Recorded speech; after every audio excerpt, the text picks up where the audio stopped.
சங்கீதங்களின் புஸ்தகம் 86வது சங்கீதம் 17வது வசனம். எல்லாரும் நாம் சேர்ந்து சத்தத்தை உயர்த்தி வாசிப்போமா?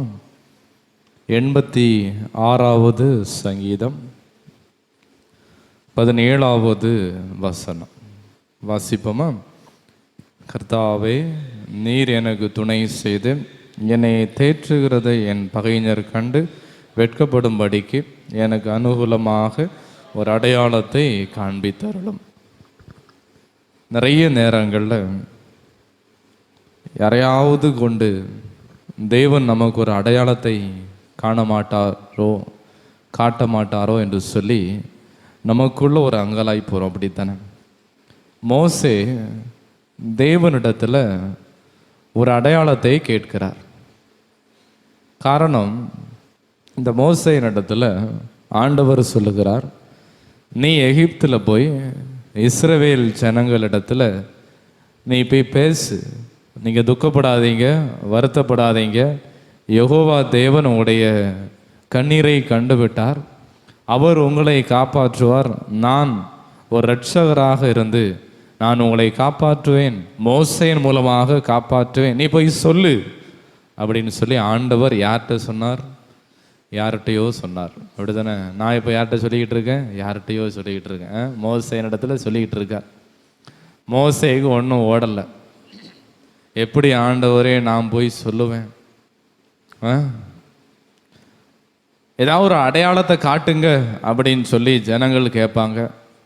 நான் உங்களிடத்துல ஒன்று கேட்குறேன், இது நீங்கள் பேசுறது தானா இல்லது என்னுடைய பிரம்மையோ என்னுடைய கனவா இருக்குமோ? ஒரு அடையாளத்தை காட்டுங்களேன். எனக்கு ஒன்றுமே ஓடலை. திடீரென்று நான் தான் கடவுள்னு சொல்லி நீங்கள் வார்த்தை கேட்குது, முட்செடி எரியுது, அக்கினி எரியுது, முட்செடி அவிந்து போகலை, எனக்கு ஒன்றுமே ஓடலை ஆண்டவரே, தலகால் ஒன்றுமே புரியல. ஒரு அடையாளத்தை எதையாவது காட்டினா நான் நம்புகிறேன். அப்போ ஆண்டவர், சரி நீ கேட்குறது நியாயம்தான், உனக்கு நான் ஒரு அடையாளத்தை காட்டுகிறேன். உன் கையில் ஒரு கோல் இருக்கா? அந்த கோலை எடுத்து அப்படி போட, அது என்ன மாறிச்சு? கோல் பாலா மாறிச்சா? பாம்பா மாறிச்சு. சரி, உனக்கு இன்னும் ஒரு அடையாளத்தை காட்டுறப்பா, நீ எப்படி நம்ப மாட்டேன். உன் கையை எடுத்து உன் மடியில் வையேன் அப்படின்னார். மடியில் வச்சு பார்க்குறான், வெண்மையான குஷ்டரோகம் போல் மாறிடுச்சு.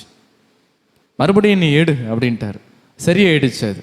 அப்போ அந்த மோசேக்கு புரியுது, இது கனவல்ல, என் கூட பேசிகிட்டு இருக்கிறது என் ஆண்டவர் யெகோவா தேவன். சரி நான் போகிறேன்.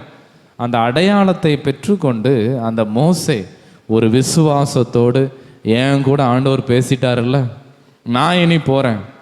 அதுக்கப்புறம் மோசே பயப்படலை, வெட்கப்படலை.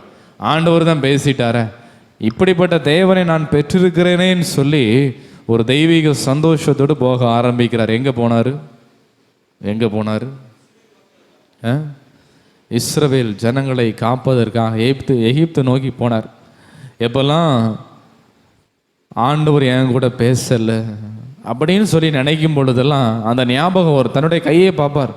இந்த ஆண்டவர் தானே என் கையை குஷ்டரோகமாக மாற்றினாரு, இவர் தானே சரிப்படுத்தினாரு, அடையாளத்தை காமிச்சாருல அப்படின்னு சொல்லி அந்த அடையாளத்தை அடிப்படையாக வைத்து கொண்டு இந்த மோசே இஸ்ரவேல் ஜனங்களுக்கு ஒரு இரட்சகராக போனாராம். அல்லேலூயா. பல நேரங்களில் ஆண்டவருடைய வேத வசனம் சொல்லும். நம்ம வாக்குத்தத்த ஆராதனை, குறிப்பாக இந்த நீர் அன்னைக்கு 1ஆம் தேதி உங்களுக்கு வந்த வேத வசனம் ஞாபகம் இருக்கா? யாராவது ஒருத்தர் சொல்லுங்க பார்க்கலாம், எனக்கு இதுதான் வந்துச்சு அப்படின்னு சொல்லி. நான் அந்த வேத வசனத்தை மறந்துடுவேன், ஆனால் அதனுடைய அர்த்தம் எனக்கு ஞாபகம் இருக்கும். சரியா? யாராவது ஒருத்தர் சொல்லுங்க பார்க்கலாம்.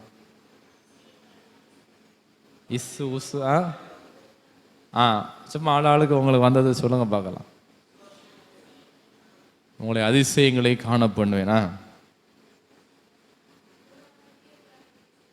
சரி, புதிய காரியங்களை செய்வேன். மற்றவங்களுக்கு ஞாபகம் இல்லையா? விசுவாசம் எல்லாம் கூட. நான் அடுத்த செகண்டில் அந்த வசனத்தை மறந்துடுவேன்.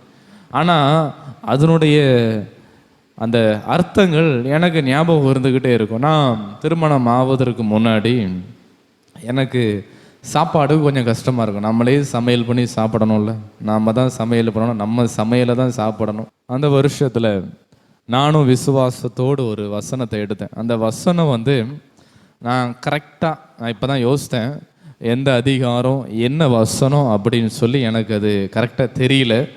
அதனுடைய அர்த்தத்தை நான் உங்களுக்கு சொல்கிறேன். ஏன்னா பரவாயில்ல, நீங்கள் அந்த வசனம் உங்கள் கண்ணுக்கு தென்பட்டுச்சுன்னா நீங்கள் எடுத்து வாசிங்க.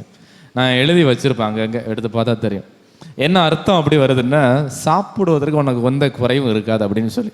கல்யாணம் ஆகலை, சமையல் பண்ணுறதுக்கு நம்மளுக்கு இஷ்டம் இல்லை, நேரம் உண்டு, நம்மளே எப்படி சமையல் பண்ணி சாப்பிட்றது. அந்த வருஷம் முழுவதும் ஒரு வீட்டார் காலையில், மதியானம், இரவு நேரத்தில் அவங்க வீட்டில் அவங்க பிள்ளைங்களுக்கு என்னெல்லாம் சாப்பாடு கொடுப்பாங்களோ அதை விடவும் எனக்கு அதிகமாக கொடுத்தாங்கன்னா மாதம் மாதம் பணம் கொடுப்பேன். வேண்டாம் அப்படின்னு சொல்லுவாங்க. அப்போ அந்த வேத வசனம் நான் அடிக்கடி யோசித்து பார்ப்பேன். இன்றைக்கி அதான் ஞாபகம் வந்துச்சு எனக்கு. ஆண்டவர் 1ஆம் தேதி எனக்கு கொடுத்த வசனம் அந்த வருஷம் முழுவதும் அவங்க எனக்கு சாப்பாடு கொடுத்தாங்க. காலையிலே நான் எழும்ப கொஞ்சம் லேட் ஆனாலும் வீட்டு முன்பதாக வந்து வச்சுட்டு வேலைக்கு போயிடுவாங்க. பார்த்தீங்களா, வீட்டில் வேலை பார்க்குற உங்களுக்கு கூட இப்படி சாப்பாடு இருந்திருக்காது. நினச்ச நேரம் கரெக்டான நேரத்தில் எனக்கு சாப்பாடு வந்துடும். அந்த வேத வசனம் அந்த ஆண்டு முழுவதும் எனக்கு நிறைவேறிச்சிங்க. இந்த வருஷமும் எனக்கு வந்துச்சு, இந்த வருஷம் வந்திருக்கு. அந்த ஆசீர்வாதத்தை தேவன் வருகிற நாட்களில் எனக்கு கொடுப்பாருன்னு சொல்லி நான் விசுவாசிக்கிறேன். இப்படி போன வருஷத்துக்கு முந்தின வருஷம் நீ தண்ணீர்களை கடக்கும் பொழுது நீ அமிழ்ந்து போவாய், அப்படி தானே? என்னது, தண்ணீர்களை கடக்கும் பொழுது தூக்கம் வரும், தண்ணீர்களை கடக்கும் பொழுது தூக்கம் வரும், உன்னோடு இருப்பேன். அப்போ நான் நினச்சிக்கிட்டேன், தண்ணீர்களை கடக்க வேண்டிய சூழ்நிலை இந்த வருஷம் வரும் போல் அப்படின்னு சொல்லி. இந்த வருஷம் அல்ல, 3 ஆண்டுகளுக்கு முன்பதாக அதே போல் போராட்டங்கள், பிரச்சனைகள் தான். ஆனால் ஆண்டவர் கூட இருந்தார். இப்படி இந்த 1ஆம் தேதி வேத வசனங்கள் கண்டிப்பாக என் வாழ்க்கையில் தேவன் ஒரு அடையாளத்தை கொடுப்பதை போல கொடுத்தார். நிறைய பேர் சொல்லுவாங்க, ஒருவேளை நீங்கள் கூட யோசித்திருக்கலாம், இந்த அந்த வாக்குத்தத்த வசனத்தை நாம் சும்மா போய் எடுக்கிறோம். நிறைய ஊழியக்காரங்க கூட சொல்லுவாங்க, கிளி ஜோசியம் பார்க்குறது மாதிரி இருக்குப்பா நீங்கள் செய்கிறது. நான் அதை கேட்டேன் அப்படின்னா எதுவுமே சொல்ல மாட்டேன், அப்படியே நின்றுக்கிடுவேன். உங்களுக்கு என்னையா தெரியுது, என் வாழ்க்கையில் நடந்திருக்கு, ஒவ்வொரு வருஷமும் நடந்துகிட்டு இருக்கேன். போன வருஷம் ஆண்டவர் ஒரு வசனத்தை கொடுத்தார், அதை அப்படியே நிறைவேற்றினார். சரியா? என் வாழ்க்கையில் அந்த 1ஆம் தேதி எனக்கு ஒரு அடையாளத்தை ஆண்டவர் கொடுத்துருவார்.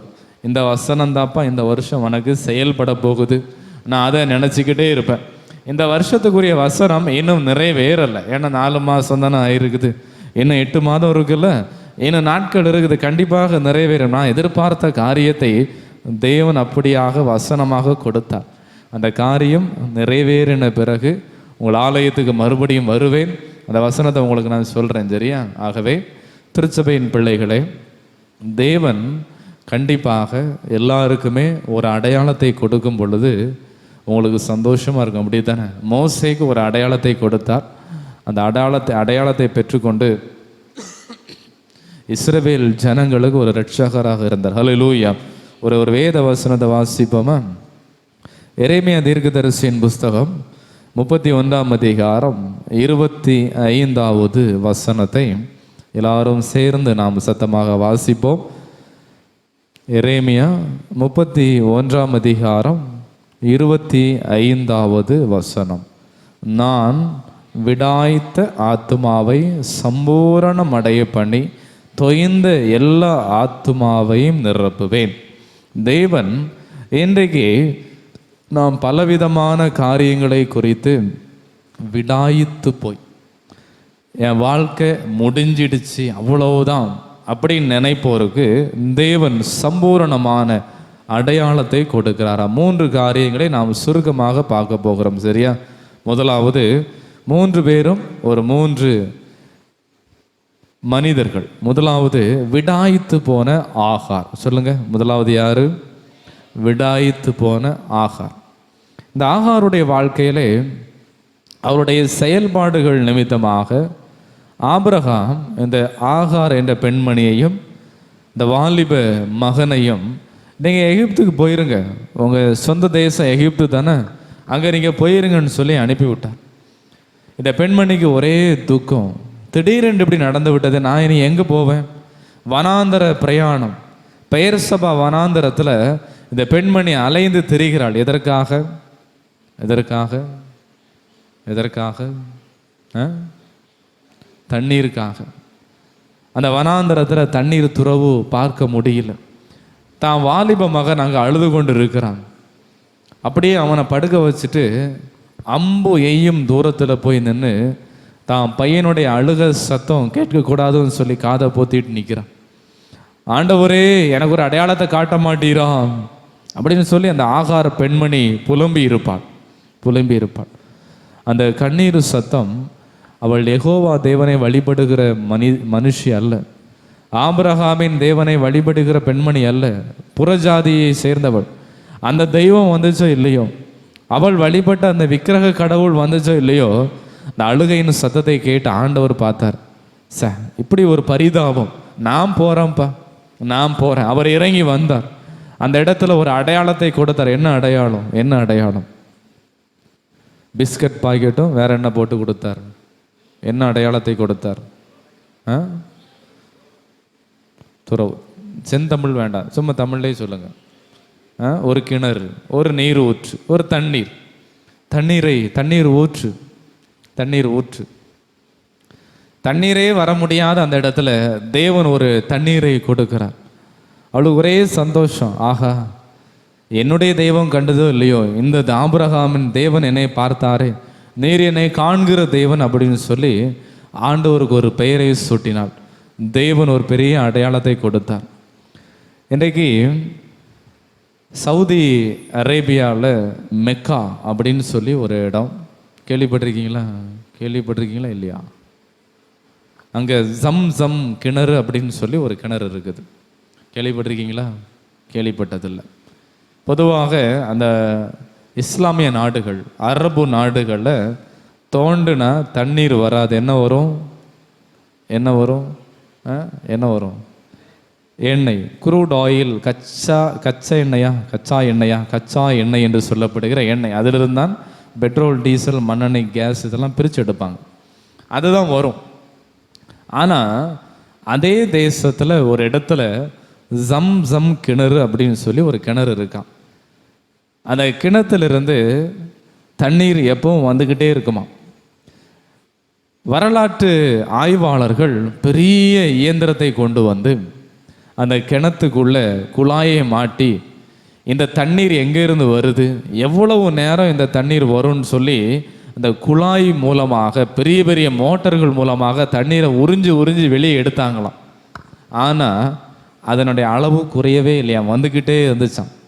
இன்றைக்கும் அந்த கிணறு இருக்குது, தெரியுமா? அந்த கிணறு ஜம் கிணறு. இஸ்லாமியர்கள் சொல்லுவாங்க, எங்களுடைய அல்லாஹ் தெய்வம் எங்களுக்காக கொடுத்தது. மற்ற பகுதியில் தோண்டி பார்த்தீங்கன்னா பெட்ரோல், டீசல் தான் வரும். அந்த குறிப்பிட்ட இடத்துல மட்டும் அந்த தண்ணி வருது. தோண்டி பார்க்குறாங்க, எங்கேருந்து வருதுன்னு தெரியல, எந்த இடத்துலேருந்து வரும்னு தெரியல, ரொம்ப ஆழமும் கிடையாது. அந்த தண்ணி அவ்வளவு டேஸ்டாக இருக்குமா.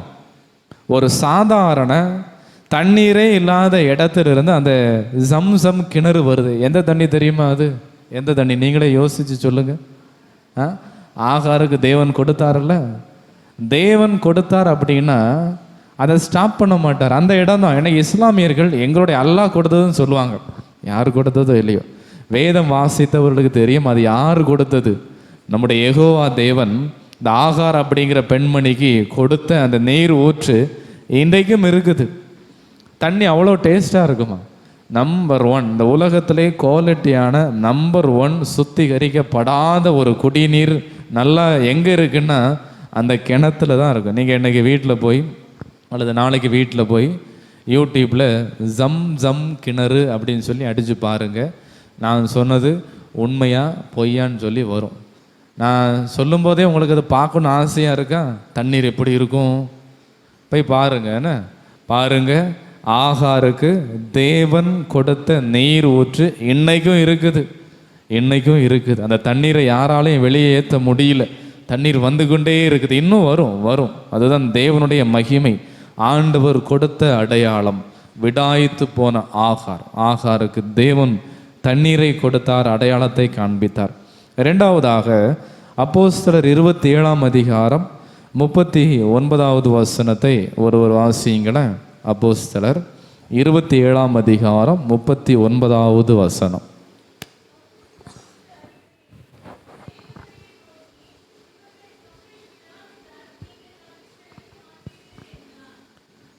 இரண்டாவது விடாய்த்து போன பவுல், முதலாவது விடாய்த்து போன ஆகார்.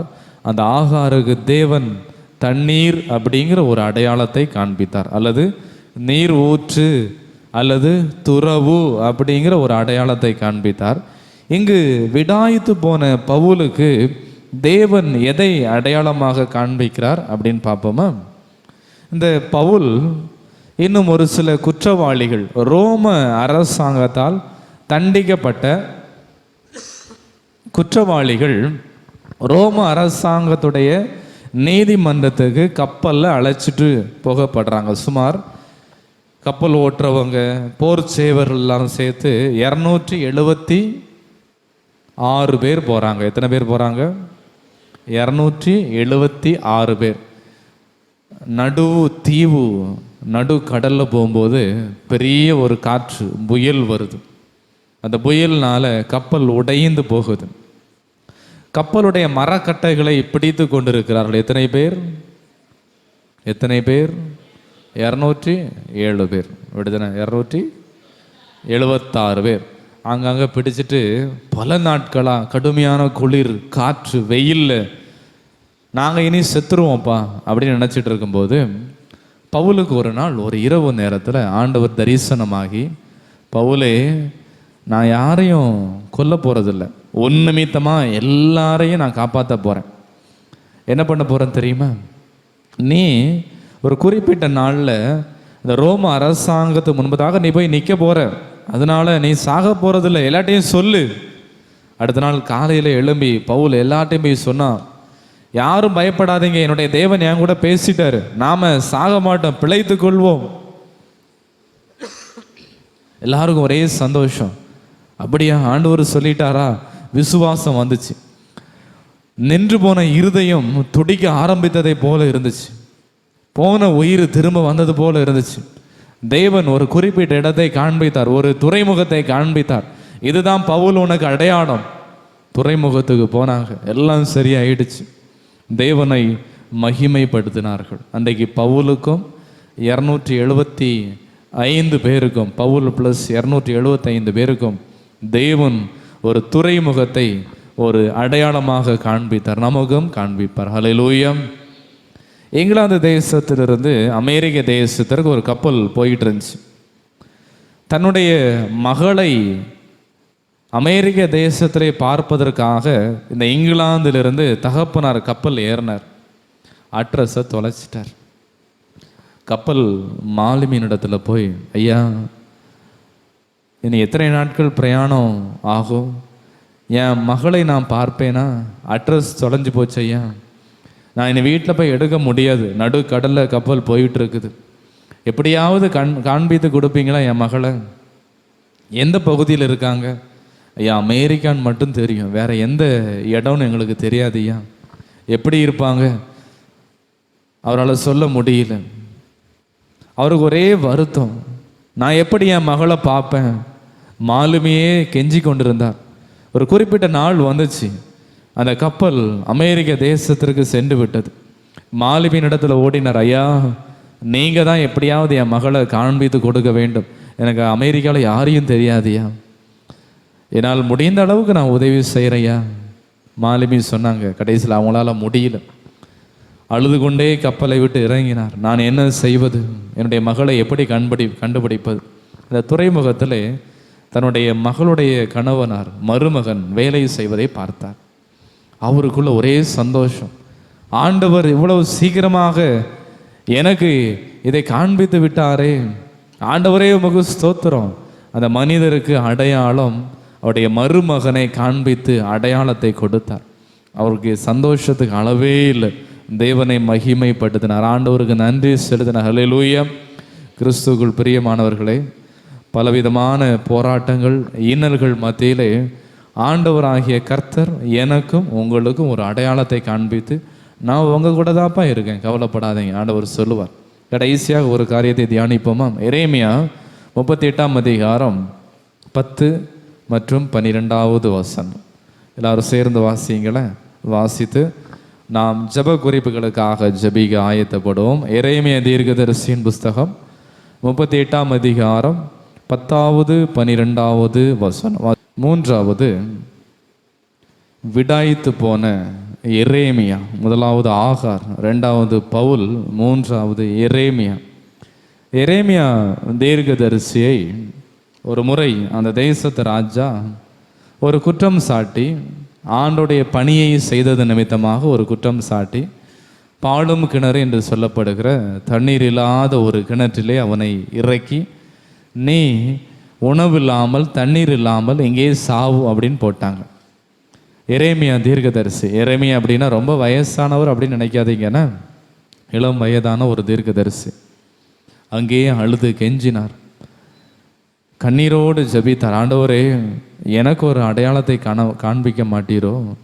ஒருவேளை நான் பசி கொடுமை நிமித்தமாக பல நாட்களாக இந்த பாழும் கிணற்றிலே இருந்து நான் செத்து விடுவேனோ என்று அவர் ஜெபிக்க ஆரம்பித்தார். என்ன நடந்துச்சு தெரியுமா? எத்தோப்பிய நாட்டை சேர்ந்த ஒரு மனிதன் ராஜாவினிடத்தில் போய் பரிந்து பேசுகிறான். ராஜாவே, அந்த எரேமியா நல்ல மனிதரையா, எப்படியாவது அந்த மனிதனுக்கு விடுதலை கொடுங்கன்னு சொல்லி ஒவ்வொரு நாளும் கெஞ்ச ஆரம்பித்தார். எரேமியா ஜெபிக்க ஆரம்பித்தார். இந்த எத்தோப்பிய நாட்டை சேர்ந்தவர் ராஜாவினிடத்தில் பரிந்து பேச ஆரம்பித்தான். ராஜாவுடைய உள்ளம் உடைந்தது. சரி, அவனை நீ காப்பாற்றிக்கொள். ஒரு அடையாளம் அந்த எரேமியா தீர்க்கதரிசிக்கு அந்த எத்தியோப்பிய மனிதன், எத்தியோப்பியா அப்படின்னா ஒரு நாடுன்னா, அந்த நாட்டை சேர்ந்த ஒரு மனிதன் ஒரு அடையாளமாக வந்து அவனை அந்த பாழும் கிணற்றிலிருந்து தூக்கி விட்டாராம். கிறிஸ்துவுக்குள் பிரியமானவர்களே, நாம் ஜெபிக்க ஆயத்தப்படுவோம். ஜெபிப்பதற்கு முன்பதாக ஆண்டவர் நமக்கு ஒரு அடையாளத்தை காண்பிப்பார். நிச்சயமாகவே ஏதாவது பிரச்சனைகள், பாடுகள், வேதனைகள், நோய் நொடிகள், பலவீனங்கள் மத்தியிலே நாம் இருக்கும் பட்சத்தில் ஜெபியுங்க, ஆண்டவரிடத்தில் ஜெபியுங்க. பவுல் ஜெபித்தாரே, மரக்கட்டைகளை பிடித்து கொண்டு ஜெபித்தாரே, பாழும் கிணற்றில் எரேமியா ஜெபித்தாரே, வெயில் அதிகமாக இருந்த நேரத்தில் வனாந்தரமான இடத்துல ஆகார் ஆண்டவரை நோக்கி கெஞ்சினாலே, நாம் அப்படிப்பட்ட சூழ்நிலையில் இல்லை.